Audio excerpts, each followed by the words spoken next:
una sa lahat. News 5 Exclusive. Sa pulsa video ang nakapayong na lalaking yan na kunwaring bibili ng milk tea sa Quezon City. Ang tindero abala sa order. Ilang saglit pa, kinuha ng lalaki ang tip box ng tindahan. Isinilid niya ito sa dalang eco bag at umalis na parang walang nangyari. Ang buong detalye niyan, abangan maya-maya lang. Magandang hapon, Pilipinas. Kasama ang buong puwersa ng News 5. Ito ang Frontline Pilipinas Weekend.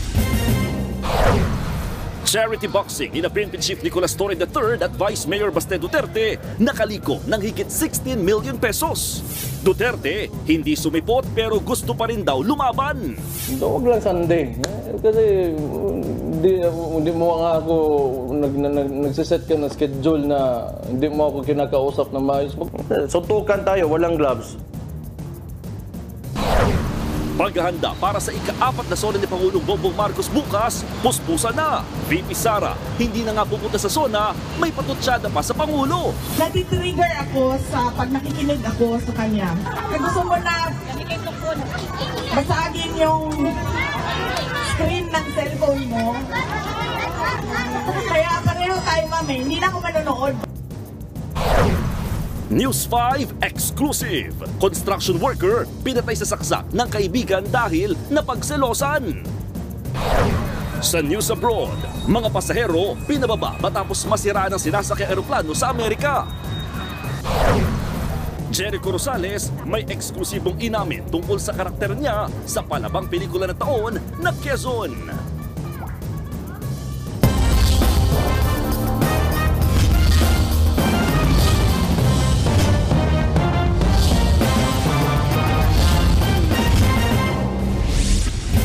Nagprotesta ang ilang labor group sa Parañaque sa posibleng taas-singil ng renta sa NAIA. Kapag natuloy raw yan, nasa 10,000 empleyado ang nanganganib mawalan ng trabaho. Nasa frontline ng balitang yan, si Rainiel Pawi.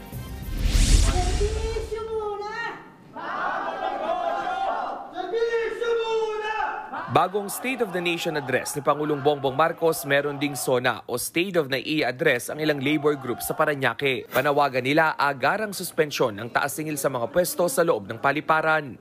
From 700 pesos per square meter po yung dating lease. Ngayon po tumaas po ng 1,400.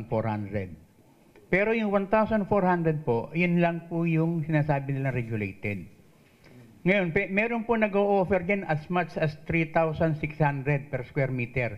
Sa datos ng Samahang Manggagawa sa Paliparan ng Pilipinas, nasa 1,000 empleyado na ng mga negosyo at establishmento sa NAIA ang nawalan ng trabaho. Kung magtutuloy-tuloy ang ganitong sistema, posibleng lumobo pa sa 10,000 ang mawawalan ng trabaho. Kaya naman maghahain ng petisyon ng grupo sa Korte Suprema para questionin ang legalidad ng pagsasapribado ng NAIA. Parang ino-organize ng gobyerno ang isang critical at malaking corporation at pagkatapos ibibigay sa private interest. Ang tingin ko, ito'y labag sa batas. Kung magtataas ang singil sa upa ng mga establishmento, tiyak na tataas din ang produkto at serbisyo. Yung utilities, like yung airport, na sinabi na namin kanina, hindi naman mga mayayaman lang ang gumagamit, kundi karamihan, just like us, yung mga OFWs. When privatized, nawawala kasi yung obligation to serve ng government. Sa Setyembre, magtataas na rin ang terminal fees. Mula 200 pesos magiging 390 pesos na sa domestic flights, habang 950 pesos na sa international flights na ngayon 550 pesos. Wala pa namang tugon ang New NAIA Infrastructure Corporation hinggil sa usapin ng rental hike sa paliparan. Nagbabalita mula sa Frontline, Rainiel Pawid, News 5. Nakataas na po ang full alert status sa Metro Manila para sa gagawing State of the Nation address ni Pangulong Bongbong Marcos Jr. bukas. Gaya ng mga nakaraang SONA, gaganapin po yan sa Batasang Pambansa sa Quezon City. 16,000 na pulis ang ipapakalat para tiyakin ang seguridad at kaayusan para sa SONA. Ayon sa NCRPO, Biyernes pa kasado ang kanilang mga paghahanda. Ayon kay NCRPO spokesperson Police Major Hazel Asilo, hindi papayagang makalapit sa venue ang mga rallyista. Sa halip ay pwede lamang po sila hanggang sa may St. Peter Parish Church. Doon lamang po, doon po yung concentration ng ating mga CDM contingents. Ganun din po, meron din naman po tayong i-deploy sa iba't iba po pong areas, lalo na po yung mga entry points na posibleng panggalingan po ng ating pong iba pa pong protesters. We deserve better. Yan ang patutsada ni Vice President Sara Duterte bago ang ika-4 na SONA ni Pangulong Bongbong Marcos bukas. Ayon kay VP Sara, ayaw niyang manood sa aniyay pambobola ng Pangulo sa taong bayan. Pero babasahin niya raw ang speech ni PBBM para malaman niya ang mga sasabihin nito. Binanatan din ng Vice Presidente ang pahayag ni PBBM na new normal na ang matinding pagbaha sa bansa. Nasa Seoul, South Korea si VP Sara kung saan siya nanguna sa Bring FPRRD Home Alive event doon. Sa totoo lang sa totoo lang talaga, natitrigger ako pag nakikinig ako sa kanya. Hindi na ako manonood, babasahin ko na lang. Kasi kailangan natin malaman kung ano na namang pambobola ang sinasabi sa taong bayan. Ipunin ang tubig baha. Hindi ko lang. At mag-swimming ka na lang dyan kasi ganyan talaga. May bagyo, may baha. So bakit, kung ganyan talaga, may bagyo, may baha, new normal na yan at ganyan na talaga yan, bakit ang daming flood control projects? We deserve better. Hindi kami ang sasabihan, hindi tayo ang sasabihan na okay na yan. Ganyan talaga yan. Iaapelaan ng Kamara ang desisyon ng Korte Suprema na unconstitutional ang impeachment case laban kay Vice President Sara Duterte. Ayon kay House Speaker Attorney Princess Sabante, ang findings ng kataas-taasang hukuman ay salungat sa opisyal na record ng Kamara. Paliwanag pa ni Abante, sinunod lang nila ang saligang batas at ng mga naunang pasya ng Korte Suprema. Kinumpirma na rin ni House Speaker Martin Romualdez na maghahain sila ng motion for reconsideration. Ayon sa SC, nalabag ang one-year rule o yung alituntuning bawal magsampa ng mahigit isang impeachment case laban sa parehong opisyal sa loob ng 1 taon. Sa ibang balita po, kaliwat ka ng sunog agad ang sumiklab sa iba't ibang lugar. Sa Davao City, higit 30 pwesto ng mga vendor ang natubok. Nasa frontline ng balitang yan, si Faith Del Mundo. Binulabog ng nagngangalit na apoy ang mga residente ng Barangay Toril sa Davao City matapos masunog ang palengking ito alas 2 ng madaling araw. Ayon sa Bureau of Fire Protection, higit 30 pwesto ng mga tindera sa palengke ang sinira ng apoy. Magdadalawang oras din ang inabot bago tuluyang naapula ang sunog. Patuloy na inimbestigahan ng mitsa ng apoy. Sa San Andres Bukid sa Maynila, pinagtulungan ding apulahin ng mga bumbero ang sunog sa residential area na ito sa Arellano Avenue. Pasado alas 10 ng umaga nang sumiklab ang apoy at naapula matapos ang higit kalahating oras. Wala namang napaulat na sugatan. Inaalam pa ang sanhi at kabuoang danyos ng sunog. Sa Caloocan, nasunog din ang bahagi ng warehouse na ito sa D. Aquino Street kahapon ng umaga. Puro plastic at bakal ang laman ng warehouse. Wala pa namang 1 oras nang maapula ang sunog. Inaalam pa ang sanhi ng apoy. Kahapon ng 1:30, sumiklab din ang sunog sa isang residential area sa Native Street, Barangay Barangka, Itaas, Mandaluyong City. Agad ding naapula ang apoy matapos ang higit kalahating oras. Inaalam pa ang mitsa at kung may nasugatan sa sunog. Nagbabalita mula sa Frontline, Faith Del Mundo, News 5. Sa weather update, asahan ng maaliwalas na panahon pero may tsansa pa rin ng mga pag-ulan sa malaking bahagi ng bansa ngayong weekend. Ayon sa Pag-asa, wala ng bagyo sa loob ng Philippine Area of Responsibility. Ang Tropical Depression Kome o ang dating bagyong Emong at severe tropical storm na Krosa ay nasa east at northeast ng extreme northern Luzon. Wala ng direktang epekto ang dalawang bagyo sa ating weather system at palayo na sa bansa. Sa ngayon, southwest monsoon o habagat pa rin ang nagpapaulan dito sa Metro Manila, Cordillera Administrative Region, Cagayan Valley, Cavite, Laguna, Batangas at Rizal. Gayon din sa Central Luzon, Mimaropa, Ilocos Region at nalalabing bahagi ng bansa. Bukod sa food packs at iba pang ayuda, nananawagan ng mga apektado ng baha ng pangmatagalang solusyon sa paulit-ulit na problema. Nasa frontline na balitang yan, si Marian Enriquez.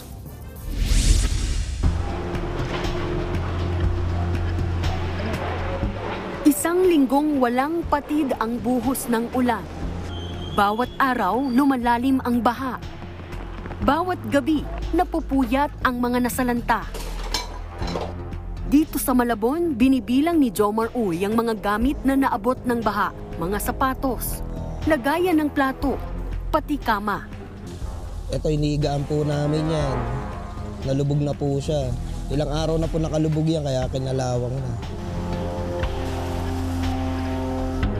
Nagbibigay naman ng tulong ang mga lokal na pamahalaan pero tila hindi lang ulan ang paulit-ulit, kundi pati ang pangakong bubuti rin ang sitwasyon.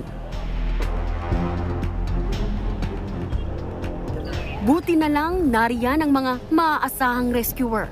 Una sa baha, una sa kalamidad. Pero hindi sila dapat ang laging huling pag-asa. May tibay ang mga Pilipino. Yun nga lang, sa bawat bagyong dumarating, kailan darating ang panahong hindi na tibay na lang ng loob ang puhunan. Nagbabalita mula sa Frontline, Marian Enriquez, News 5. Susunod, News 5 exclusive. Construction worker pinatay sa saksak ng selosong kaibigan. At rescuer sa Benguet, hindi nawawala ng pag-asa na mahahanap pa ang mga nawawalang residente kasunod ng pagguho ng lupa. Lahat ng yan sa pagbabalik ng Frontline Pilipinas Weekend.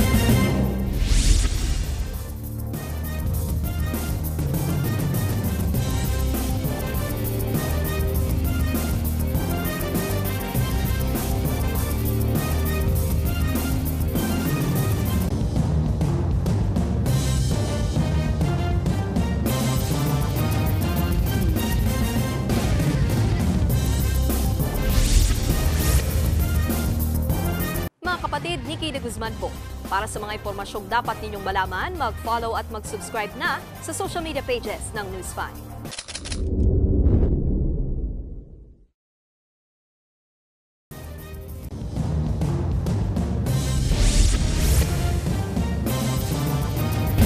Sa pulpo sa CCTV ang pagtangay ng magnanakaw sa tip box ng isang tindahan sa Quezon City. 9 na buwang inipon ang perang laman ng kahon na pakasana sa outing ng mga empleyado. Nasa frontline ng balitang yan, si Dave Abuel, exclusive. Nakapayong pa nang dumating para bumili ang lalaking yan sa isang tindahan ng inumin sa Barangay Bagong Silangan, Quezon City. Kita naman sa kanang bahagi ng CCTV footage ang empleyado ng tindahan na inaasikaso ang order. Nang makitang abala na ang empleyado, dito na naglabas ng ecobag ang lalaki. Sa isa pang kuha ng CCTV, kitang walang kahirap-hirap na kinuha ng lalaki ang tip box ng tindahan, saka isinilid sa ecobag. Hindi naman ito napansin ng empleyado na tuloy-tuloy lang sa pag-intindi sa order. Maya-maya, bigla na lang umalis at naglakad palayo ang lalaki. Ayon sa empleyado ng tindahan, nalaman na lang nila na nawawala ang tip box noong magsasara na siya. Dito na nila tsidek ang kuha ng CCTV at napanood ang pagnanakaw. Hindi nila kilala ang lalaking bumili, pero kinutuban na raw siya noong hindi nito kinuha ang order. Higit 2,000 pesos na raw ang laman ng tip box na 9 na buwan na nilang iniipon. Para po sana yun sa outing namin sa swimming po. Nai-report na raw ng may-ari ang insidente sa pamunuan ng barangay. Tingin nila, aral ng kawatan ang pwesto ng mga CCTV. Kasi may gamit-gamit siyang payong at alam niya yung pwesto na hindi siya talaga makikita. May ecobag pa, talagang pinagplanuhan.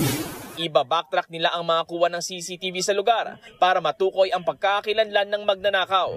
Payo nila sa mga tindahan, lagyan ng kadena ang tip box o di kaya itabi na ang lamang pera. Nagbabalita mula sa Frontline, Dave Abuel, News 5. Sinibak sa pwesto ang 9 na tauhan ng Bureau of Customs dahil sa umano'y pangingikil sa NAIA. Iniimbestigahan na ng ahensya ang insidente na nangyari sa Terminal 3 ng Paliparan noong nakaraang buwan.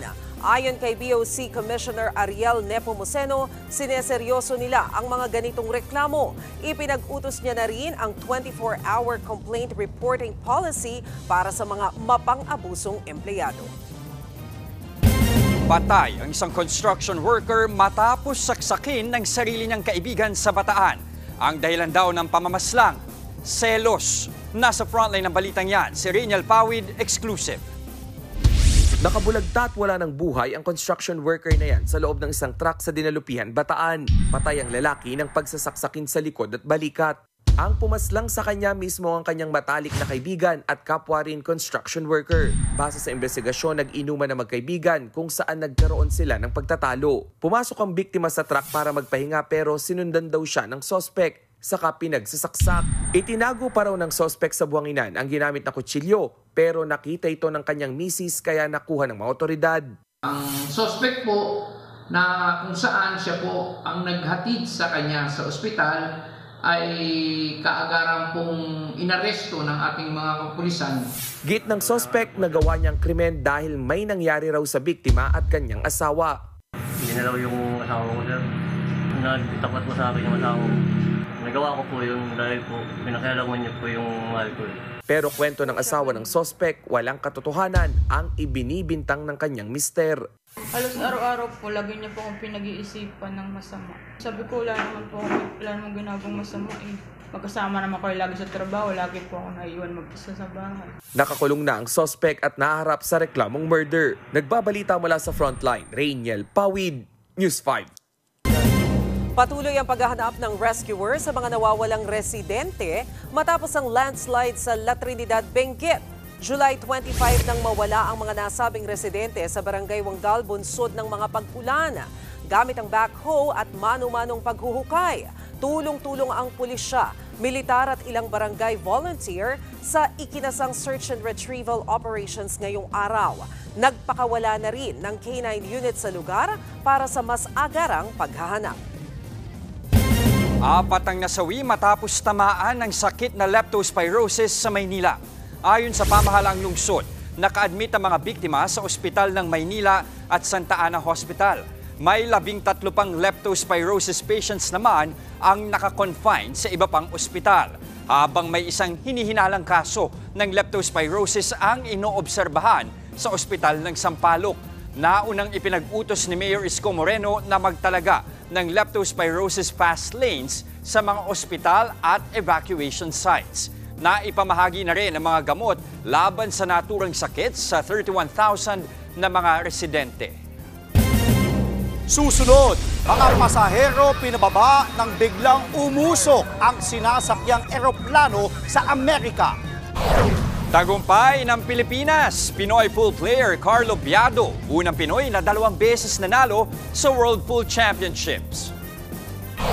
At News 5 exclusive, Jericho Rosales na challenge sa pagganap bilang si dating Pangulong Manuel Quezon. Huwag kayong bibitiw mga kapatid, magbabalik ang Frontline Pilipinas Weekend.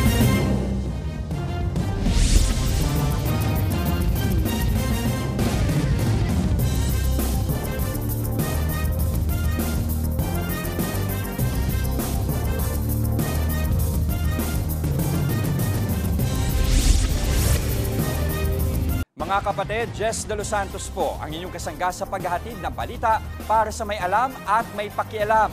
Para sa tuloy-tuloy na makabuluhang balitaan, mag-follow at mag-subscribe na sa social media pages ng News 5.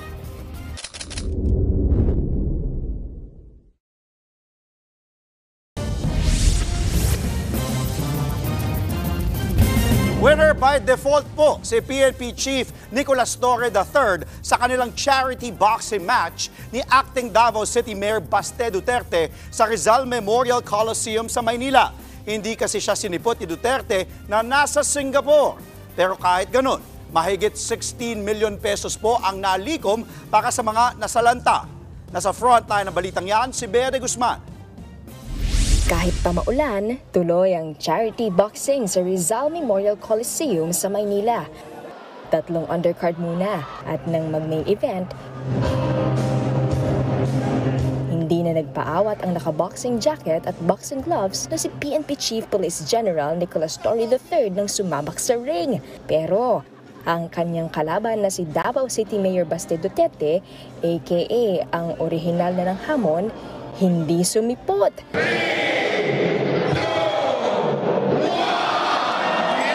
Kaya si Torre, winner by default. Biyernes nang kumpirmahin ng Bureau of Immigration na lumipad sa Singapore si Duterte.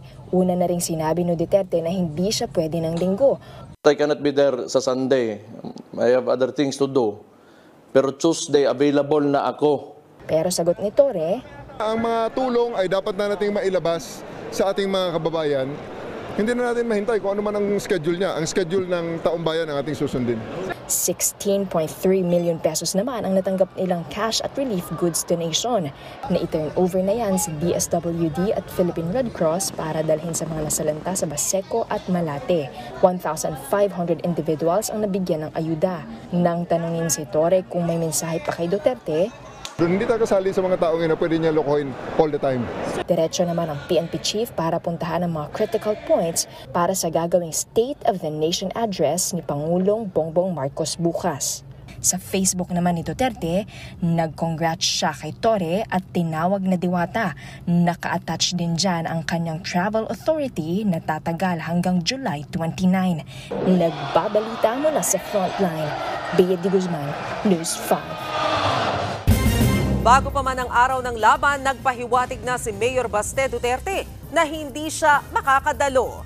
Sa kanyang Facebook Live kahapon, sinabi ni Baste na hindi siya pwede sa araw ng linggo. Pero available daw siya tuwing Martes o Miyerkules. Napaulat na lumipad papuntang Singapore ang Davao City Acting Mayor kasama ang kanyang pamilya. Huwag ka mag-alala, Torre, kasi matagal ko na talaga gusto makabugbog ng unggoy. Huwag lang Sunday. Kasi hindi mo nga ako nagsiset ka ng schedule na hindi mo ako kinakausap na maayos. Bukod sa pagpapadrug test ng lahat ng mga inihalal na opisyal, gusto ni Baste na walang mga kamera at hindi sila gagamit ng gloves sa kanilang boxing match. Puntahan kita, tayo lang dalawa, magsama ka lang ng bodyguard mo para kung may mangyari sa'yo, at least may mag-alsa pa sa'yo sa ospital. Suntukan tayo, walang gloves. Umusok ang isang eroplano ng American Airlines sa runway ng Denver International Airport. Sa video, kitang isa-isang nagpadausdos ang mga pasahero sa emergency slides habang umuusok ang likurang bahagi ng aircraft. Ayon sa American Airlines, nagkaroon ng mechanical issue ang eroplano habang pa-take off mula sa runway nitong Sabado. Ligtas namang nakalabas ang 173 pasahero at crew. 5 ang sugatan at nagpapagaling na.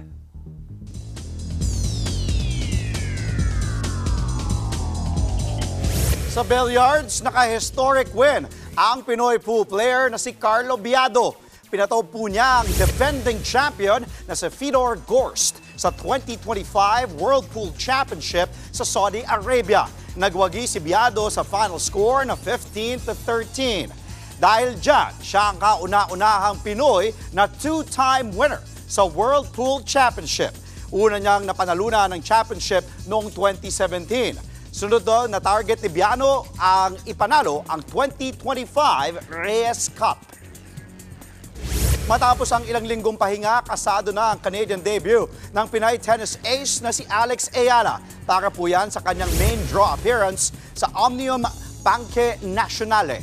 Dito makakalaban niya sa unang round ang Czech player na si Marketa Vondrousova. Tightly contested match ang inaasahan ng fans sa pagitan ng number 65 sa world rankings na si Marketa at number 69 na si Ayala. Gaganapin ang Canadian Open debut ni Alex mamayang madaling araw oras dito sa Manila.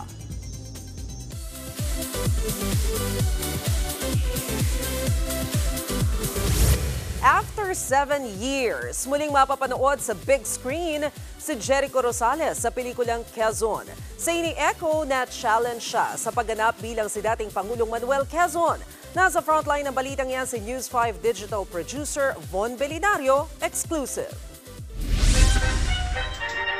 Hindi na paaawat ang pagbabalik big screen ng award-winning actor na si Jericho Rosales. Bibida si Eco bilang si dating Pangulong Manuel Quezon sa pelikulang Quezon. Pero bago yan, nakipagtsikahan muna si Jericho sa talkback session at pagsisimula ng kanilang promo tour sa isang mall sa Quezon City kahapon. Present din dyan ang ilang cast, historian at pamunuan ng LGU. Si Jericho, buong pusong hinarap ang hamon na maging Quezon. Yeah, the challenging part also, isa pa dun is yung research and yung, para gawin mo, i-embody mo yung karakter ni yung President Manuel Luis Quezon. Tampok sa pelikula ang buhay ng dating Pangulong Quezon at ilang highlights sa naging pamumuno nito sa ilalim ng Commonwealth at kung paano nito binago ang kasaysayan ng politika at lipunan sa bansa. Expect to be changed pagkalabas mo ng sinehan. You're gonna feel enriched. You're gonna have a lot of questions and understanding. Magugulat sila because gino-joke namin palagi ito parang ibang Jericho Rosales po mapapanood. Ayon sa isang historian, mahalagang makilala si Quezon sa konteksto ng mga naging desisyon niya sa politika at lipunan na umukit sa kasaysayan. Yung tinatawag natin na transactional politics, yung tinatawag na yung mga patronage politics, yung nangyayari ngayon sa Pilipinas na parang nakakasama sa atin, parang siya rin yung siya rin yung parang nag-institutionalize nun. Pero yung konteksto kasi niya, they needed to survive because they were under the Americans. Mapapanood na ang Quezon sa October sa mga sinihan. Nagbabalita mula sa Frontline, Von Belinario, News 5. Naging emosyonal ang South Korean star at Girls' Day member na si Lee Yeri sa kanyang first ever fan meet sa bansa. Na-touch daw kasi si Yeri sa mainit na pagtanggap sa kanya ng Pinoy fans. Special treat naman niya sa fans ang pagsayaw ng lead single ng Girls' Day na Something. Game rin siyang nakipaglaro. Kilala si Yeri sa drama series na Friendly Rivalry. Sumikat din siya sa hit K-drama series na Reply 1988 at My Roommate is a Gumiho. Susunod, 3 sasakyan nagkarambola sa highway sa Atimonan, Quezon. Isa patay. At Honesty Wine Bar na mura lang at gawang Pinoy ang drinks, binabalik-balikan sa Sagada. Tuloy-tuloy ang balitaan sa Frontline Pilipinas Weekend.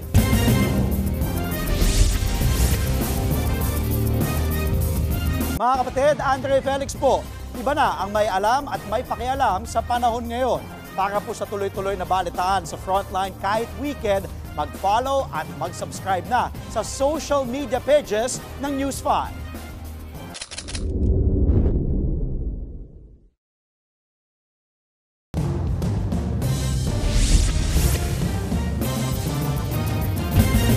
Patay ang isang tricycle driver sa karambola ng 3 sasakyan sa Atimonan, Quezon.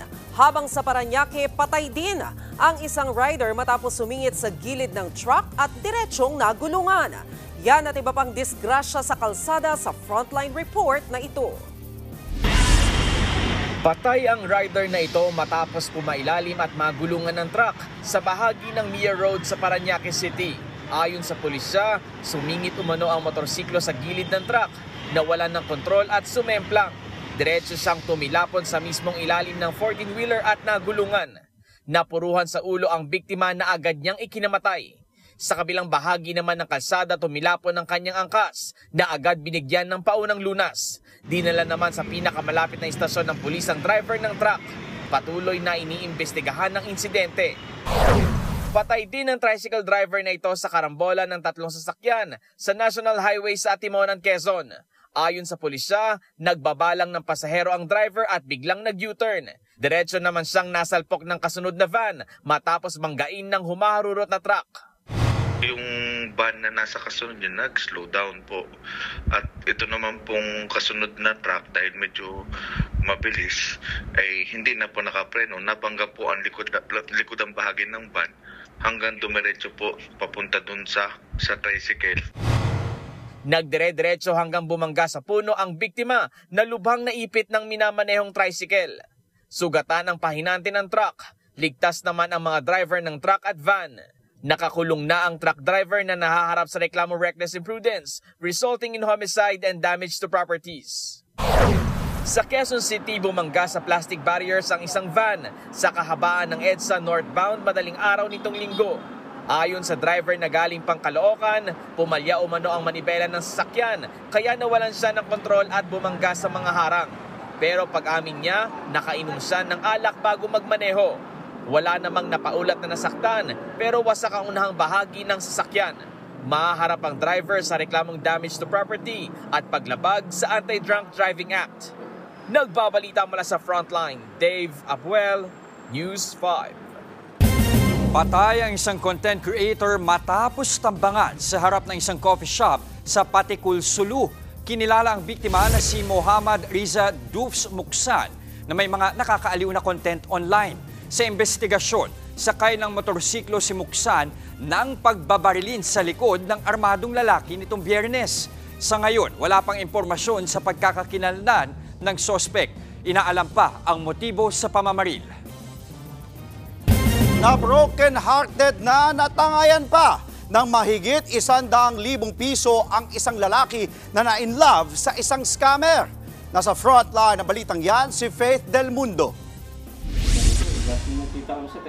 Ang inaakalang love life, scam lang pala. Yan ang naranasan ni Juan, hindi niya tunay na pangalan.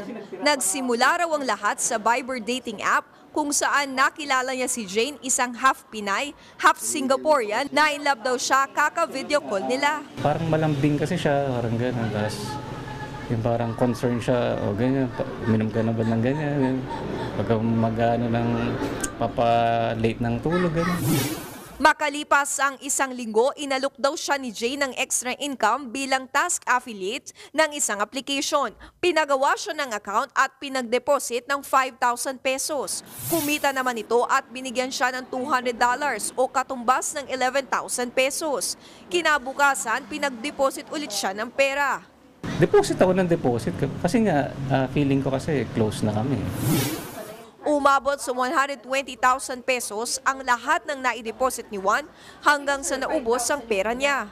Nang wiwidrohin na raw ni Juan ang pera, biglang kailangan daw ng 30% tax deposit bago ito makuha. Dito na siya nagtaka. Dumulog siya sa PNP Anti-Cybercrime Group at iniimbestigahan na raw ito. Sobrang sama ng loob sa sarili ko. Yung first time, na-stress ako talaga. So, ilang weeks ako hindi nakapagtrabaho mabuti. Ayon sa PNP ACG, ang nangyari kay Juan ay task scam. Ang cybercriminal po, yung scammer po ay naghahanap po siya o nagre-recruit po nag-o-offer po ng trabaho sa kanilang bibiktimahin po. Usually po laganap po to sa kahit anong messaging platform or application. Mag-o-offer sila ng trabaho and then sasabihin po nila kikita ka lang sa simpleng pag-like mo, pag-comment or pag-share mo sa mismong product. Palalabasin daw na kumikita ang biktima sa umpisa pero kapag lumaki na ang na-deposit na pera, biglang magkakaroon ng problema hanggang sa hindi na ito makukuha. Higit 400 na raw ang nabibiktima nito ngayong taon. Paalala ng mga otoridad. Lagi po tayong maging mapanuri sa lahat po ng transaction natin online. Kung sinisingil na po tayo sa halip na mas kikita pa tayo at kung tayo pa magbibigay ng pera, isipin po natin na ito po ay isang red flag. Nagbabalita mula sa Frontline, Faith Del Mundo, News 5. Nananawagan ng dagdag na tulong mula sa national government ang mga lokal na pamahalaan ng La Union at Laguna. Ayon kay La Union Representative Paulo Ortega, may mga lugar na hindi pa rin maabutan ng tulong. Aniya, kailangan nila ng reinforcement para sa road clearing at pagpapanumbalik ng kuryente. Para naman kay Governor Sol Aragones, food packs ang kailangan ng mga residente ng Laguna. Kulang daw kasi ang mga inihanda ng Department of Social Welfare and Development. Pareho nang nasa ilalim ng state of calamity ang mga probinsya ng La Union at Laguna. Binabalik-balikan ang isang Honesty Wine Bar sa Sagada. Sa halagang 20 o 40 pesos lang po, matitikman mo na ang mga wine na maipagmamalaking gawang Pinoy. Nasa frontline ng balitang yan, si Bea de Guzman.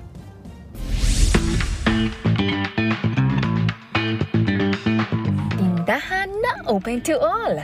Pero teka, walang pinto at walang bantay.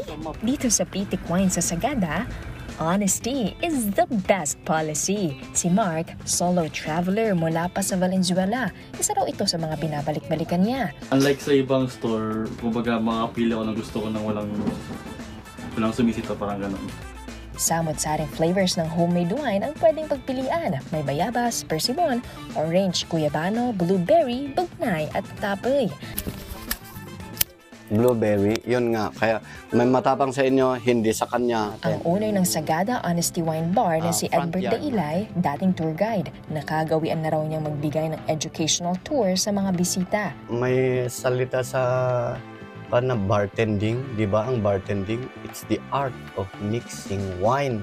Kung ano ang linasaan mo, yun ang may istorya mo. Ang masarap to.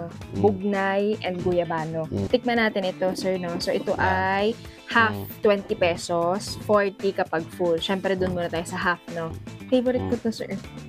Ang maganda, hindi siya sobrang tamis. Hindi ako drinker talaga, pero masarap siya. Nakatatlong half cup shot ako. So, 60 pesos.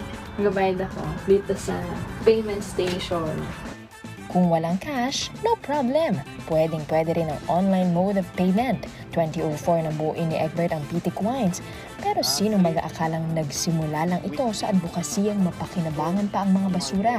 Ang mismong clay house, nabuo mula sa basura o yung tinatawag na eco bricks. Sa mahigit 2 dekadang paggawa, nananatiling tapat si Manong Egbert at ang kanyang pamilya sa proseso. Kailangan natural at walang halong kemikal. Good for the heart. Kasi yun ang kailangan natin. My highlight is the taste and the advantage of the wine. Sa ngayon, walang planong mag-mass production si Manong Egbert at ang kanyang pamilya. Kaya rin daw nila ito pinangalan ng Pitik o Alay. It's like a prayer.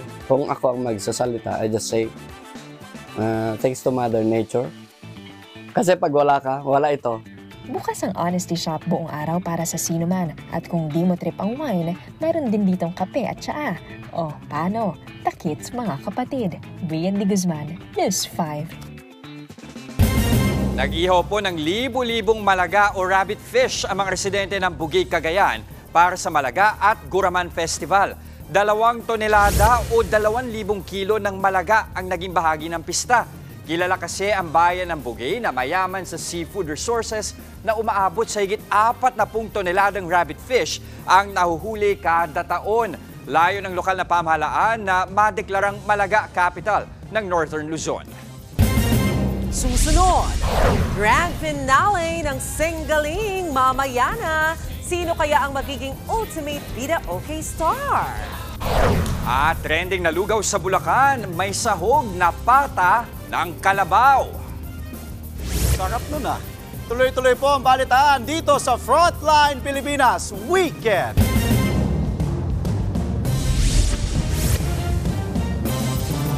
Mga kapatid, Nikki de Guzman po. Para sa mga impormasyong dapat ninyong malaman, mag-follow at mag-subscribe na sa social media pages ng News 5.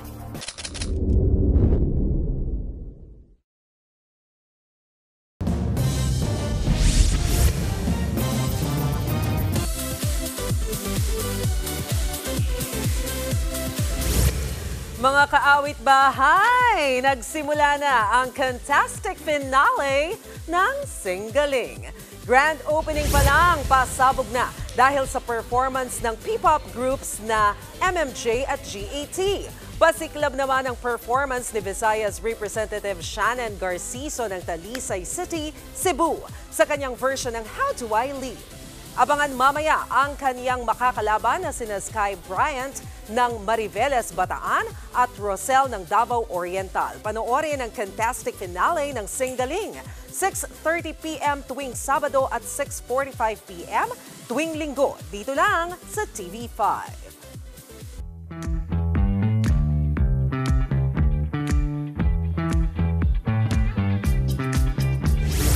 pasalamat tayo, Andre, kasi kahit paano wala ng bagyo, di ba? Habagat na lang din talaga yung natin. Pero ito, madami sa atin nag-crave. Mga ilang araw na umuulan. Kayo ba anong kinikrave nyo pag tag-ulan? Nakakagutom ang ulan. Ako, may bias ako sa champurado. Na maraming evaporated milk. Dapat ayaw mo ng powder. Ayaw mo ng powder. Hindi ako masyadong mahilig. Gusto ko evaporated. Plus, tuyo. Tuyo, yun. Perfect. Ako, hinahanap ko bulalo. Kasi mainit-init. Tapos yung may bone marrow, tapos ginaganong-ganon mo. Ay, pwede. BP na lang pati sa Ikaw, bakit? Ako classic sopas. Pero kahit ano yan, kahit corned beef yung isahog mo, o kaya strips ng manok, ham, macaroni. Sa sopas, creamy, salt tayo dyan. Yan. Tinatakam mo kami, ha? Parang kasi after niyan, yun na.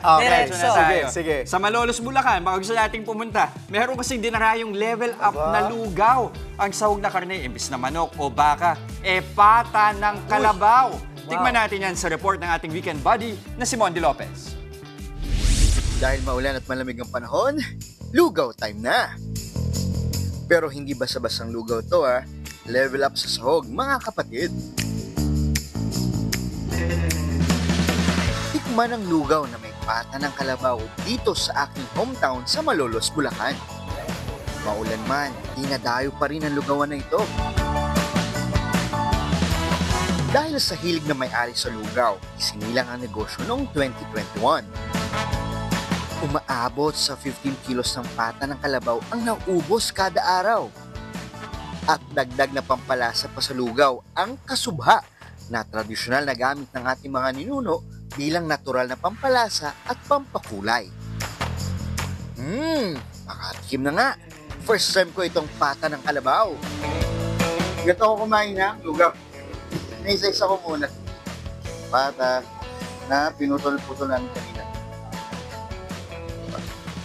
Okay. Lagyan natin ang kalamansi.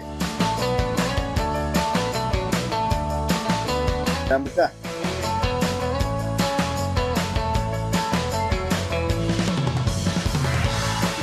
Ano yung balat? Napit ako luto. Parang siyang pwedeng pang kare-kare. At sa totoo lang, para sa akin, mas malasa ito kaysa sa baka. Dahil klasiko ang timpla, bukas mula 4 p.m. hanggang 7 a.m. Sakto para sa merienda, hapunan, midnight snack o agahan. Hanggang sa next tikim ulit mga kapatid. Stay safe. Mondi Lopez, News 5.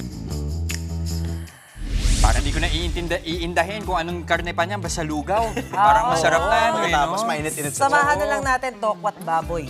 Para kumpleto.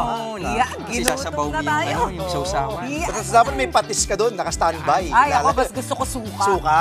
Tara na. Halina na, puro tayo kwentuhan eh. At yan ang mga impormasyong dapat ninyong malaman. Mga balita po para sa may alam at may pakialam. Kami ang inyong mga kasangga sa Frontline Pilipinas Weekend.